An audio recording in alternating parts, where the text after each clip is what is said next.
you're interested in the PhD or just wrapping it up, what does it actually look like after you finish, and what are the type of opportunities that are available for you? Now, of course, whatever industry you're in, you have the opportunity or option of pursuing that field.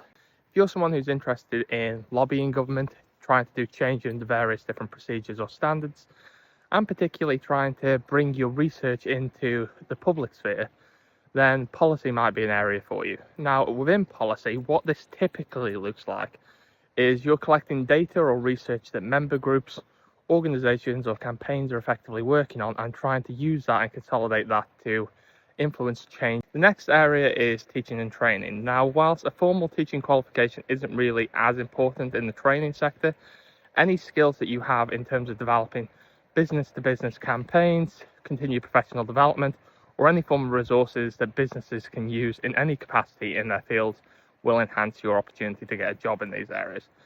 Equally, if you're someone who's thinking of going into teaching itself, a formal teaching qualification will really still be essential for schools and colleges. But one of the things where you might have an advantage is in the private sector, so more grammar school type organizations. I will say, depending on the institution, some institutions will put a teaching associate under a lecturer, and some places will recognise the lecturer as more of their base level.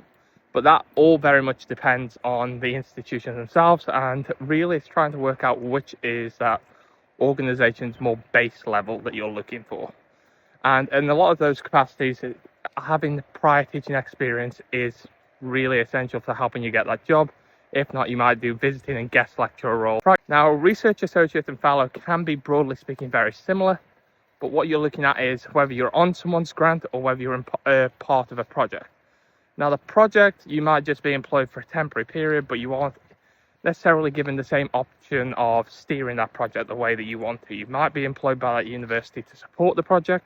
You're in a higher capacity than a research assistant, but you might not necessarily have the same opportunity to influence the project. It might be very short-lived. It might be something in capacity where there's other restraints on you, where the research associate role is more of a set standard, whereas a research fellow gives you more options to actually influence it. And equally, this again can come down to a title thing, where some universities will basically treat them as one and the same, and some will treat them as different. Outside of that, you also have your fellowships, similar to what some of you might do for your PhD, and really it's seeing how you can have an impact with your own research initiative and set yourself up as an independent researcher. A lot of these positions are paid for by applying for grants. These are grants that you yourself have sourced, that you've secured, and that you then use to pay yourself whilst at that university or institution.